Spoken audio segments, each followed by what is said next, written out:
Good afternoon, good evening, maybe even good morning, because we are from different parts of the world and sometimes we have a different time to spend together, but still we can be together because of online opportunities. Welcome to our regular AUA Research Colloquium. That's a platform, special platform for sharing knowledge, strengthening our research culture and inspiring innovation. Today's session, free AI tools for research. Actually, we want to explore one of the most fascinating revolutions in academia, artificial intelligence. AI is reshaping the way research read, write, and analyze data.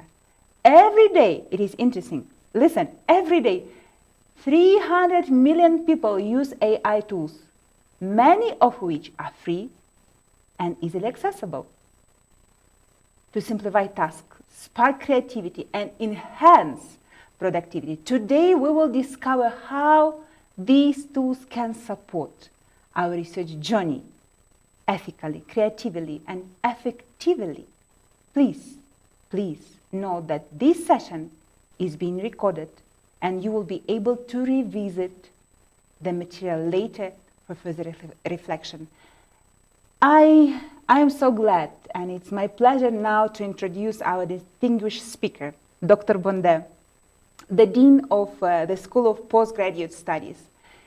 He's passionate advocate for research excellence and innovation because he's responsible for that in our school. Dr. Bondet will guide us through the world of free AI tools and their practical applications in academic work. Please, Dr. Bondet, you're welcome. Thank you, Dr. Lee, for the opportunity once again to meet as we go through this SPS Research Colloquium. So today we are talking about free AI tools for research. There is a document that I want to quickly share with you and which probably will be distributed to you later on. But let me just say one or two words from that document, then we move into our actual session. Okay, so what is the motivation behind free AI tools for research? It is clear that AI is transforming every domain of human activity, including academics and particularly research. One key question is, as in my previous presentation, I said that to gain the most of AI tools, you should use the latest models. But the latest models in general are not free. So the question that some people have been asking, and that's what motivated the topic of this evening, how can we use AI tools for research without paying, without subscribing? Because it is true that for a student, if you have to subscribe to 2 or 3 or even 4 or 5 tools, then it can become costly. And that's what motivated the topic of free AI tools for research. So this evening we want to look at, can we still use AI tools that are of reasonable quality and do research without subscription? So that is the motivation.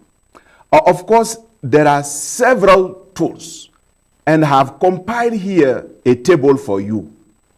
This table gives the tools are categorized by category, and then you have the features that they provide, the strength, and their limitations.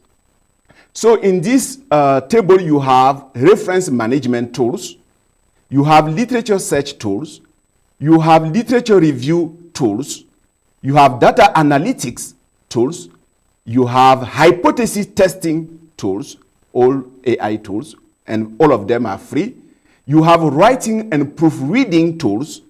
You have searching for research topics. So if you want a research topic, For example, students who have just completed a classwork and you want to do a thesis or a project, how to get a topic, you have tools for that. Then you have tools also to guide you where to publish. When you have finished your paper and you want to publish it, where do you publish? You also have tools for that. So as you can understand, the tools are so many, and within 1 hour, it is impossible to go through all these tools. So I have selected few of them. Then here on the second page of this document, which will be distributed to you, I have tried to map the research flow, that is the workflow of a research project, with the tools that goes with that, from idea generation up to literature search, literature review, reference management, data analysis, hypothesis testing, writing and proofreading, and then publishing guidance. So you can go through this on yourself. Then to finish, I have provided a case study so that for sure I know we will not cover these tools. So I prepare a case study that you can go through by yourself by using free AI tools to go through a particular from topic to almost completion of your work. So I leave it there. Then now I will go into the actual of our presentation this evening. So what I want to do is to demonstrate some of these tools, and so that we can illustrate that indeed we can use free AI tools to do research. So the first tool I want to look at is in the area of defining a research topic. So I want to define a research topic. Defining a research topic may be simple, but it may be very complex. It depends on the nature of your research and what you want to achieve. For a student who wants to find a research topic, his interest is just to get a topic that he is interested to, then also a topic that is searchable, a topic that is within his area of research, then that probably will be the parameters that will be important for a student. But for an actual professional researcher, the conditions might be much more complicated. You may want to find out if it is a topic that can attract funds, if it is a topic through which you can get grants, if it is a topic that can lead to patent or intellectual properties. All these issues must be put into consideration. So the first tool we are looking at is called Dimension.ai. Dimension.ai can help us with Dimension.ai. It can help us to explore broad research areas. Then using, for example, a keyword, you can do search, and then you can judge the relevance of your topic using the tool.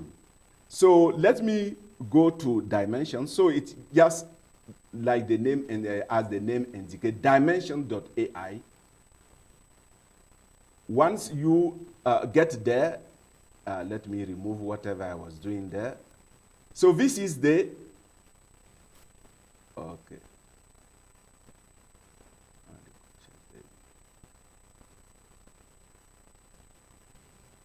All right. This is the interface of Dimension.ai. Simple. You have three basic components.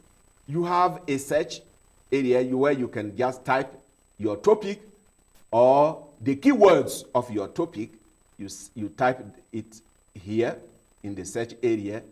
Then on your left side, you have filters where you can filter based on the year of publication of the papers or resources you are looking for.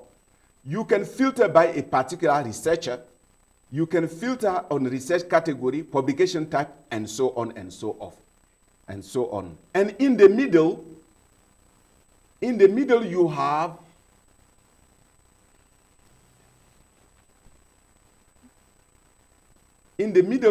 the research result.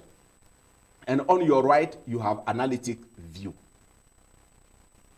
I'm having serious internet now. Yes, we have a problem with internet connection. That's why please wait as we try to resolve this problem.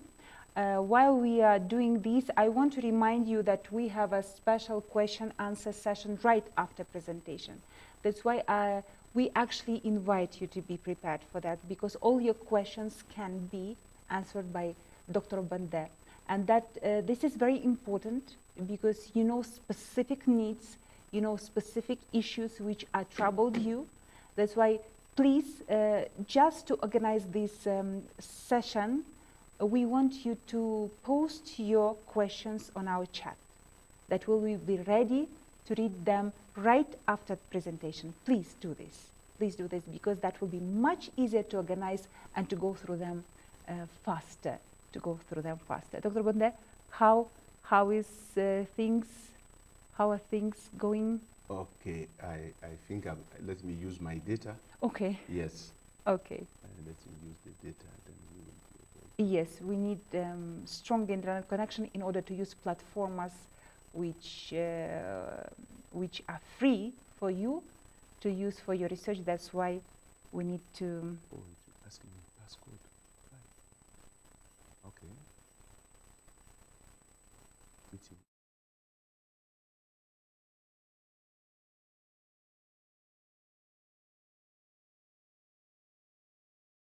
Typing your questions, please. Go ahead, as we have this kind of break. Do we have a meeting passcode? Can we get the meeting passcode?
That's from the studio.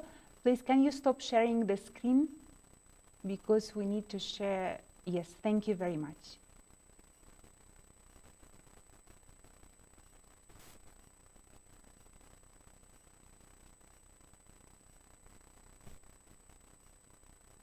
Yes, we have a screen, Dr. Bonde. We have the platform which you were talking about. Okay, all right. We can continue. Sorry for that delay. Yes.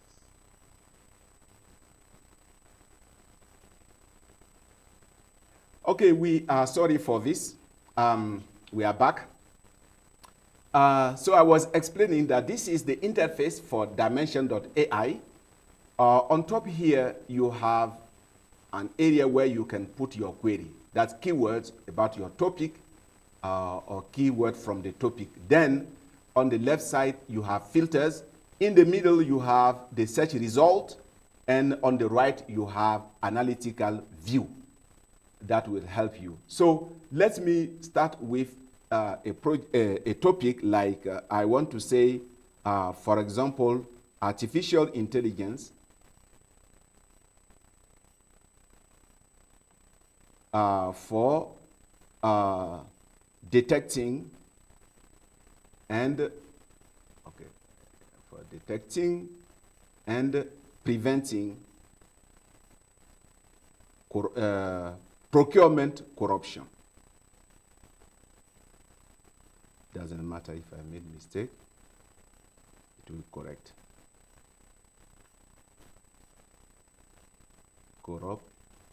Corruption. Okay, let's just consider our topic. to be this, then we just do a search.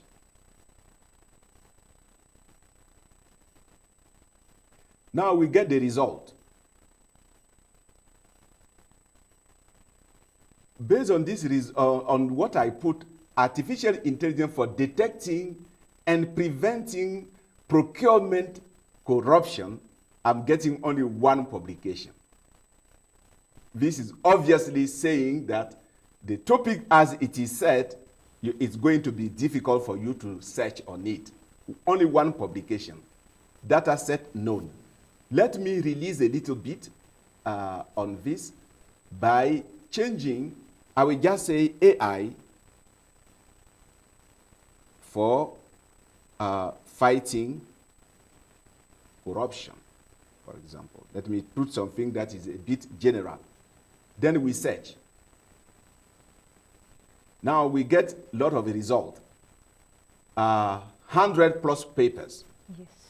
So the papers are listed, the resources are listed, but the filters we can use, but because of the time we have already spent, I don't want to go into the filter, but you can just select, or let me just illustrate with the time. Let me say, because I have 100 plus thousand, so let me limit myself to 2025, 2024, 2023. Let's say those, the last years of publication, right? Yes, years of publication. So let me limit myself to the 3 last years. Then once you do that, you add to search. Then to your initial query, now it's added this filter. And now we went from 104,000 to 19,000. But now let's look at a bit the result here. In terms of data set, I see 0. So it means if I want to do a research where I need to do simulation or I need to do experiment, then you are seeing data set is 0. It means that there is no data set available for this particular specification. So you know already. Then grants, I see there is only one grant related to this topic. So which if I am a researcher who is aiming in getting grants through this research, then it means my topic as it is is not very promising. Then if you look at patent 188, that is interesting.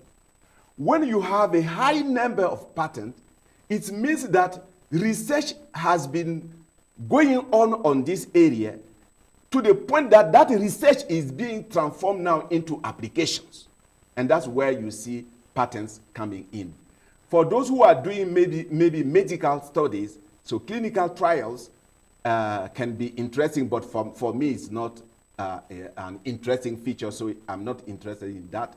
But I can see for policy document, we have 579, which means also it is an area that is attracting interest to the public. So that's why policies are being formed out of the research that is coming from this topic. So depending now on your orientation, this gives you a good ground to say if your topic, this topic will take you far or not. Then you can go to the analytical view and look at what you have. You can see the paper classified by category, but most importantly, one thing that you may want to consider is this part where you have the overview. The overview shows you how the publication about this topic is it increasing or decreasing? Is it something that is gaining interest or is something that is losing interest? So the curve here will help you to know through the citations and that are going on. So this gives you good indication if the topic you are embarking on is something worth to continue with or not. So that is how you can use dimensions. It can be used in several other use cases, but because of time, let me not go too much after that. But let me just illustrate without necessarily demonstrating some of those applications. So what we have just done is to explore broad research area. That's what I've just demonstrated using the dimension. You can also use it to spot emerging trends, trend visualization, publication growth over time, funding patterns, or the geographical spread of the papers. So if, for example, you see that most of the papers within the topic you are considering are only in the Western world and not in Africa, so you see there is a gap. It means it is interesting to pursue that area. You can also use it to discover research gap using the filters. You can compare, for example, the number of patents compared to the number of publications. And if patents are ahead of publication, it means that the academic is lacking behind. But when the publications are ahead and the patents are following, it means, yes, this is a research topic that is trending and it's translating into practical applications, and so on. You can also use it to identify influential researchers. Influential researchers in a particular domain, because when if we go back again to dimension, you will see that you can go by a researcher. You have researchers on this side, so you can select particular researchers, and then you can see these are the researchers that are working in that area with their respective number of publications. So this helps you already to identify people you can collaborate with, people who are already in the field, and you can collaborate with if, for example, you are looking for funding, people to form a project together to do strong research. So that is where dimensions can also be used. It can also, yes, I think the others you can read by yourself. So that is one of the tools. It's free. Dimension AI is completely free. You don't have to pay anything. You just sign up for free, and then you start using. Dimension, you tap on your browser, dimension.ai, you get in, and you sign in, and you start using without any other thing. So I will stop there for dimension.ai.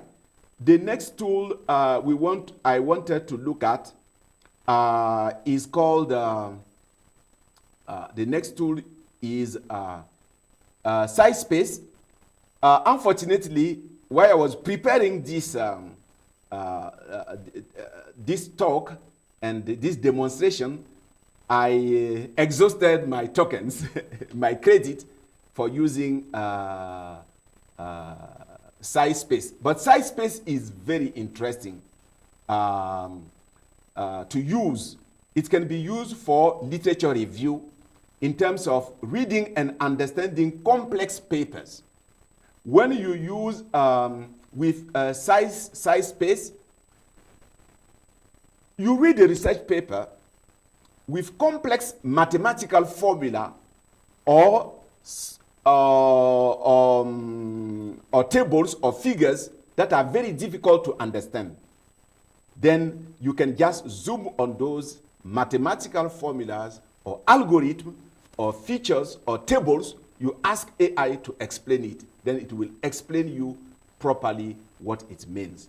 So it is a very interesting tool to use. You can sign up for it and start looking at. The interface is very intuitive, so you should be able. Unfortunately, this is the interface, but I finished my credit, so I cannot demonstrate for us. But that is the interface of SciSpace, and you can see it's indicated your current open procurement data set of government contracts, and then okay, yeah. So. I have exhausted, so I cannot pursue, but you can test it on your own.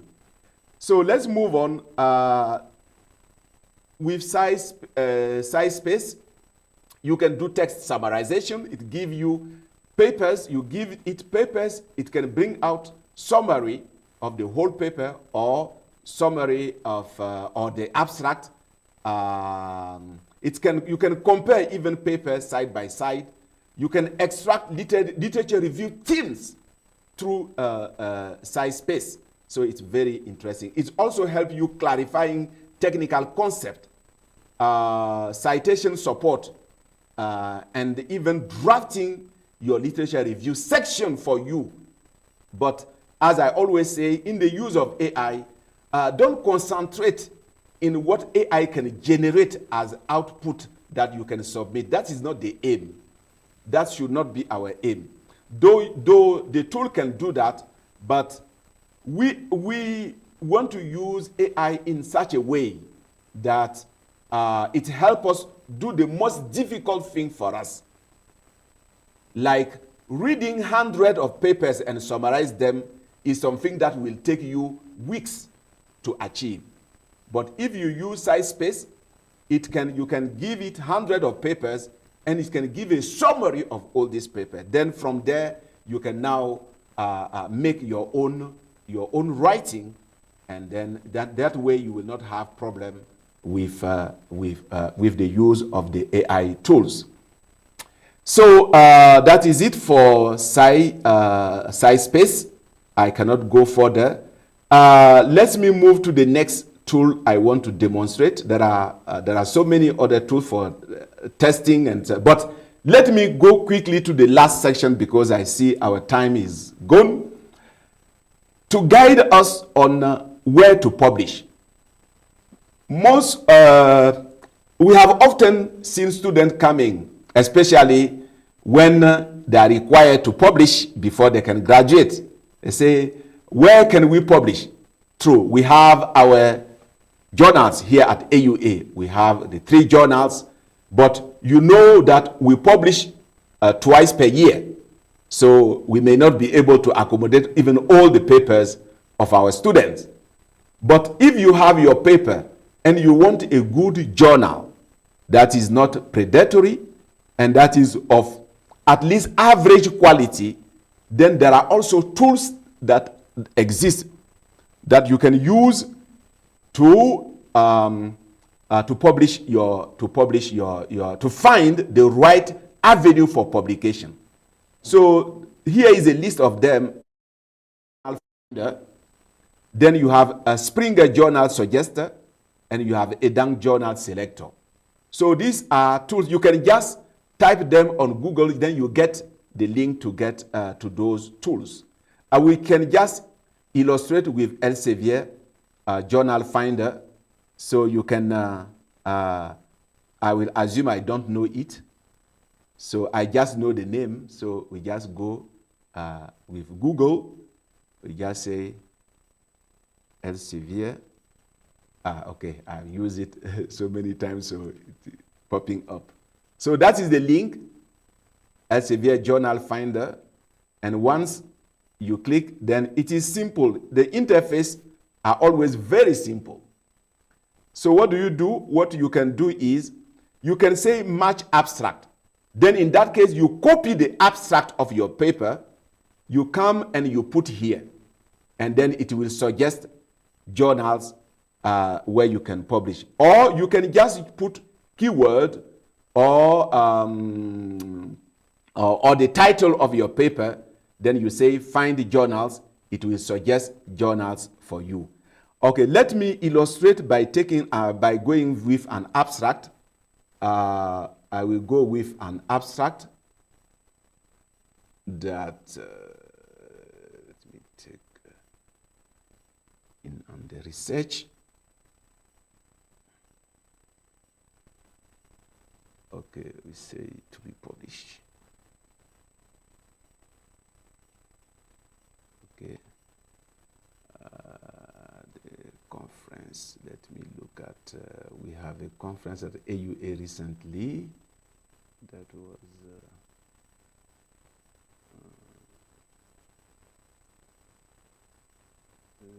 What did we call it? AUA.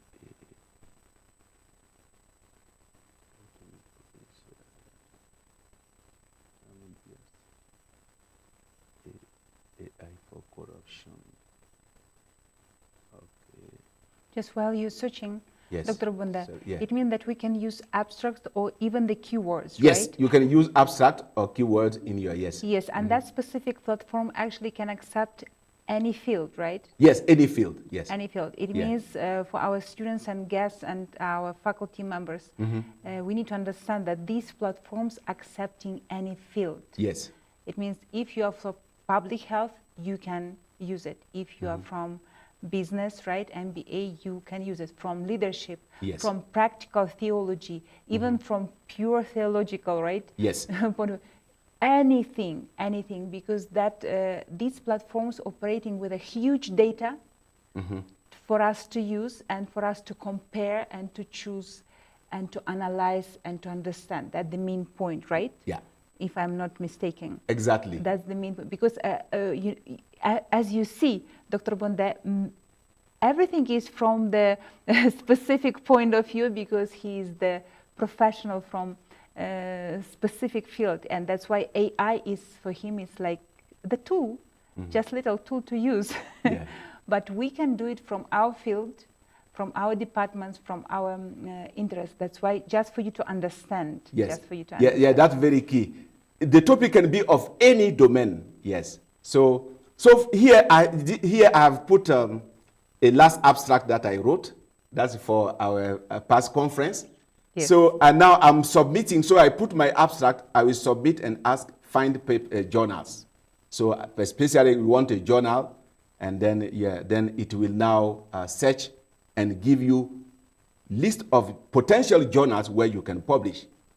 So here are journals that are provided. So you hear International Review of Economics and Finance. Yeah, of course, if you are talking about corruption and so on, this is a financial area. So you can visit now the journal page, and then you even you have the link directly to submit your paper. Excellent. Yes, Excellent. but this is an open source, open access. Access. Then you can see for this publication you have to pay. It's very frequent that open access journals sometimes can be very expensive. They charge a very expensive fee, and that is it. Then a second journal, Safety Science, and so on, International Journal of Intelligent Networks, and you can scroll through and select among them based on your possibilities and also your capacity. And if you don't want open source, open access, open source is too much in my mind. Yes. If you don't want open access, you can scroll. There are non-open access, and then the list is long, but you see avenues where you can publish your paper. So that is one tool. There are other tools. They work the same way. No need to repeat. So because of time, maybe I will stop here. So that we can have some few time for questions. Dr. Bunda, maybe we will visit reference management platform. Yeah, reference management is very key, interesting. Please, if Yes. it is possible, because for students this is very important. Most of them, Good. they're struggling with these things. That's why it will be good for them to understand how they can manage through AI. All right. These things. In terms of reference managing, my suggestion will be use Mendeley. Mendeley is very good for reference managing because with Mendeley, it gives you a cloud storage, and then also it's come with inbuilt tools so that you can do the citing, and the reference list is generated automatically and properly formatted if you follow the rules. So in that case, one of the things that you do, you need a tool to search for papers. So what do you do? What generally I do is just search for Mendeley and you install it. It's called Mendeley. I have already have it on my system. So it gives you an interface like this. Okay. Each time you want to start a new research, create a separate collection. So that collection will be all the papers relevant to that research. So, for example, I want to do my research on that AI and corruption, or let me say, take a different topic. Suggest me a topic, Lydia. Right now I'm teaching for students from theological department, right? Yes. Mm-hmm. Maybe discipleship in digital age. Good. Discipleship. Okay, I will just create an entry and I just say discipleship in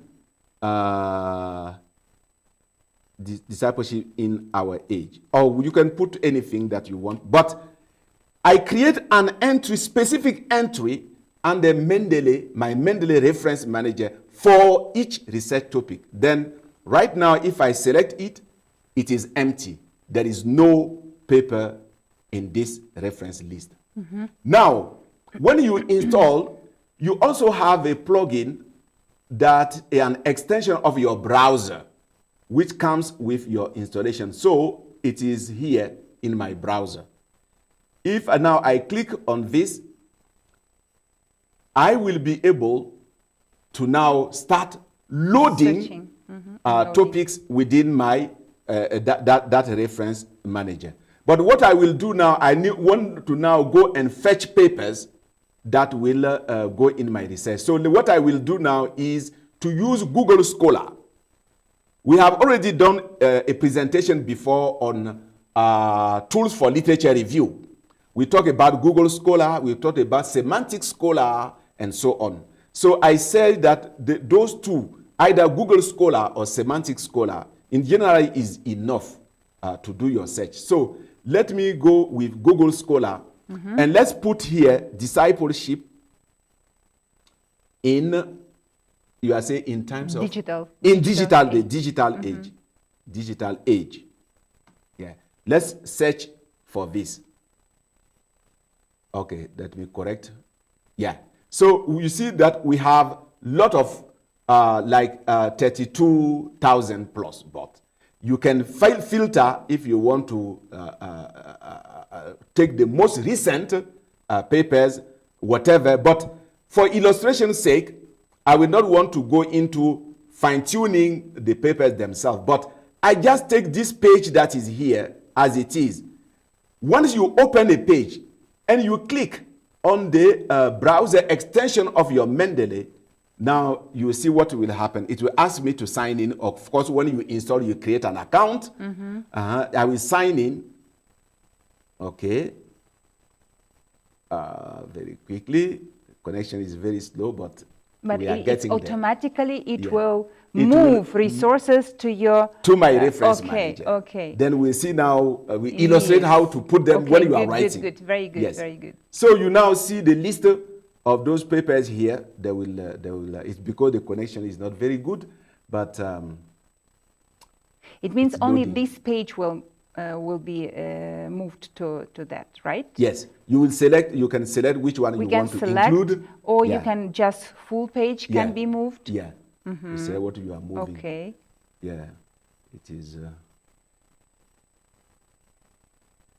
Yes, we depend. Yes, we depend on connection. Yeah, where we are located, yes. We are very far from the access point, yes. And that's why we are here. Sorry. Okay, so now I come here. I go into my base and select where I want these papers to go. The list. Remember, I created that new list, which we call disciple something. So this is the element. This is my list. I can go through and look for that disciple something. This is the disciple. Yeah, that's the one I created. So I'm indicating now that whatever I want to store will go under that area. So I can select. Let me just select few of the papers. Sorry, I don't want to select everything. Yeah, let me just cancel edit. Let me just select few of them. And then I can just stop on this.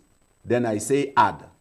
Then it will add the papers to my reference. Okay, it's just saying I found the paper, but the PDF I could not download. Sometimes it needs authorization. For example, if it is not open access, then it needs authorization. You can go back and search it. I will illustrate on that. But now it has added, it's still adding. Once they have been added, okay. Yeah, it is done. It has been added. If I go back to my Mendeley reference, you see that the papers that I selected are already here. Now, those where the PDF are available, you can see on that file column, they are indicated, and they are also indicated with a blue color that is appearing in front. Then, where you don't have the paper, you can search the paper and come and add. But we don't have the time to go through all these details. So for now, I can have my papers in here. One of the reasons of using these tools, because they also help you to quickly eliminate duplicates. When you are searching, you may get hundreds of papers that you are collecting at various moments, and you can end up having duplications. So one of the interests of using Mendeley is to detect duplication and eliminate them. So once you are within a library, you have those tools. Under tools, you have set check duplicates, and then you'll be able to identify the duplicate, and then you can eliminate. So with this, you can construct your base so that as you are doing your research, you are finding papers that are going into your list. You don't have to suffer at the end when you are writing now to try to find which paper you use, which paper you read, and then now trying to reference them. So that is how the Mendeley. Its use, AI is incorporated in both for the search and also even on the processing. But the most interesting thing that where you really gain time when you are writing. So right now, I want to go to my Word, to Word, create a new document. So on this new document, now I'm writing my paper, and then I want to cite, and then I will have my references somewhere. One thing that is important here is, if you are using Mendeley, please make sure that the references are complete. Look at this example. Effective leadership, if I look at the authors are there, the year of publication is there, month is not there, journal is not there, no other information is there. So this, when you, if you just leave it like this, this is not good. It is not good because you don't have enough information. The journal is not indicated, and the pages and all this data is missing. So one way of resolving such issue is get to the paper itself, if possible, and then try to find out if it has a DOI. This is very key. So let me work on this. Let me take this title. I will go back to Google Scholar. Let me go back to Google Scholar. I think this is the paper. So it has a PDF there. So I can even open this. And look at, do I have a DOI on this paper? Apparently, this paper does not have. We don't have a DOI. So if you don't have a DOI, you may want to collect this information manually from the paper because you have access to the paper, and then fill them manually. That is still okay. But it is important to have it is important to have all this information properly filled, so that when you are generating your reference list, you will not get into trouble. So let me try to get one that has the DOI and explain, so that I can explain what I want to explain because of the time. Okay, very good. For example, this is a paper that has a DOI. So if it has a DOI, always beside the DOI, there is this search. When you click on it, it will auto-fetch the information from the source. So you just click, and then it will update your reference and bring in the information that was missing. But if you could, the DOI was not there and you are able to find it, you can come and put it manually yourself. You just click in and paste it. And then now you look up. When you click on that search, it look up to search and then complete the information. So that when you, in your table of your references list, it will not be scanted. Okay? So that is something that is very important.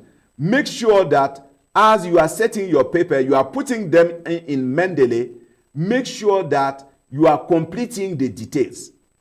So that at the end, when you are writing, you don't have to be searching here and there. Now that I have done that, I can now come to my Word document. This is my thesis I'm writing. At some point, I want to reference an article in my reference list. How do I do that?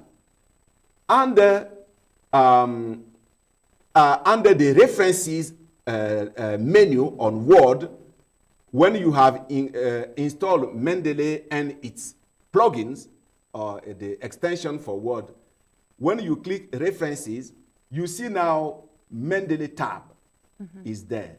When you click on it, now it will open. Beside your document, you will have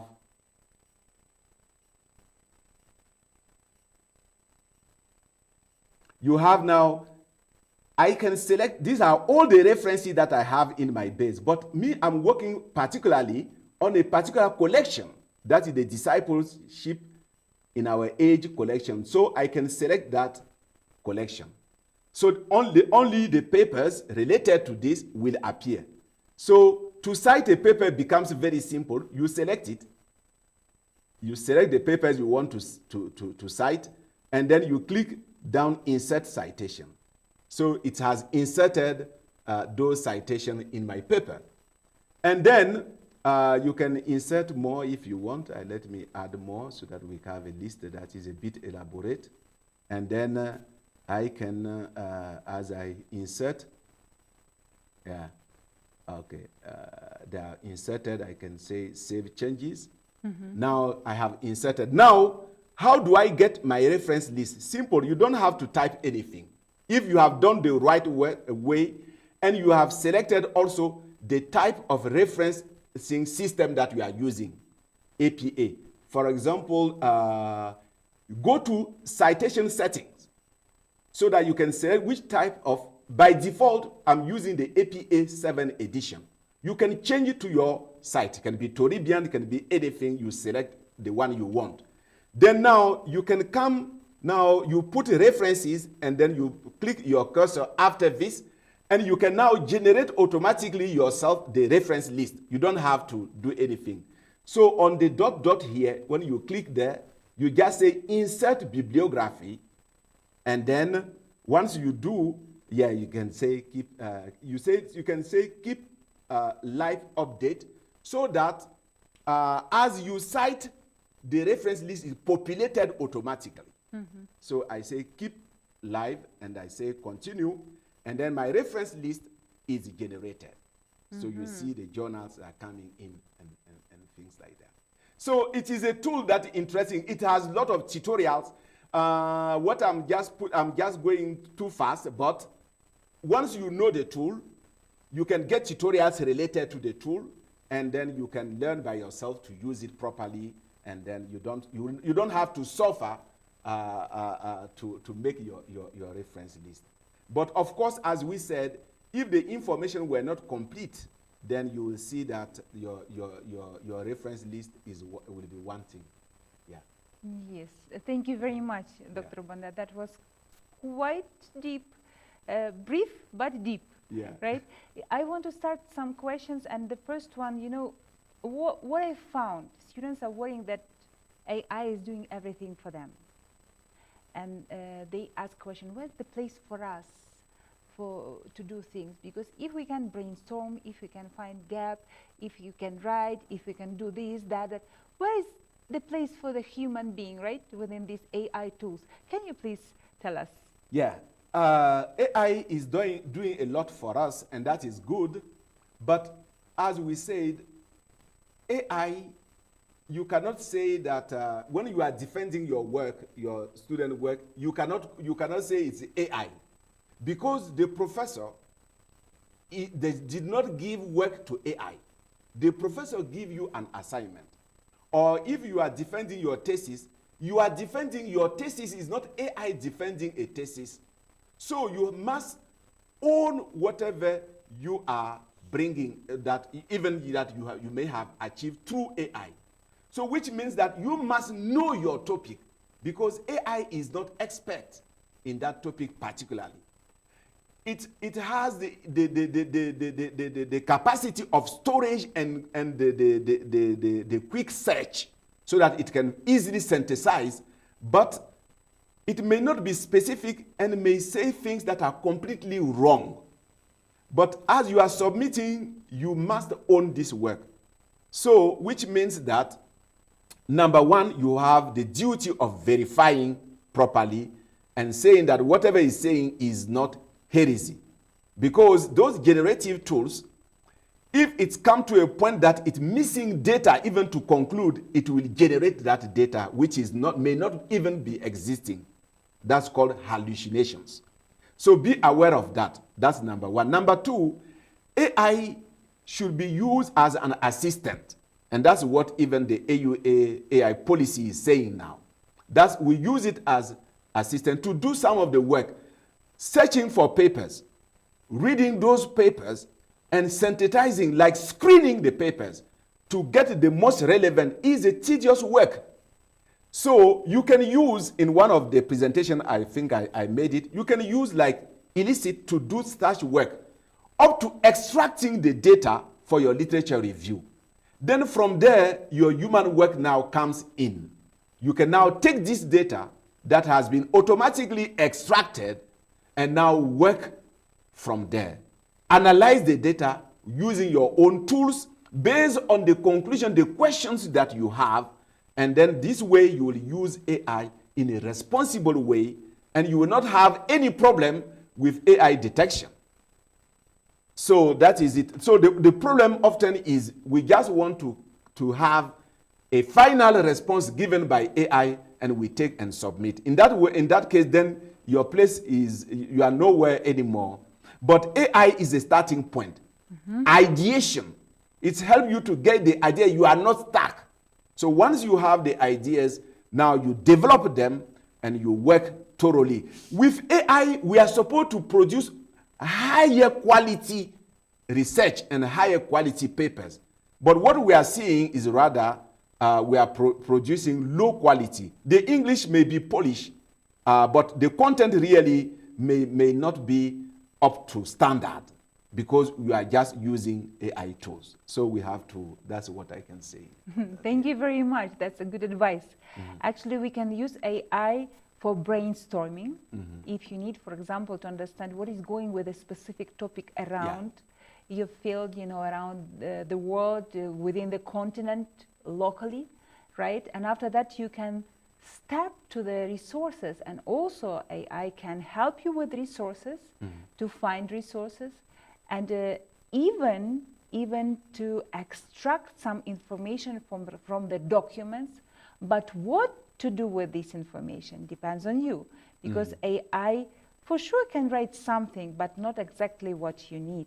You should understand this. You must understand that still synthesizing and analyzing things depends on us, and AI only tools to help us to do much faster, right? In a quick way. And that's the blessing for us, because if before you need to read a lot of things for a long time, right now we have tools which can read for you and extract specific information. For example, if I'm not mistaken, Dr. Banda, just prove this. For example, we can search for methodology from 100 of documents. Yes. About gaps from 100 of documents, and that's in one click. And it means that in several minutes, you will have this information with you. What you will do after that, that depends on you. Exactly. Because you have a lot of information in your hands, but it is just brainstorming step. It is not yet document.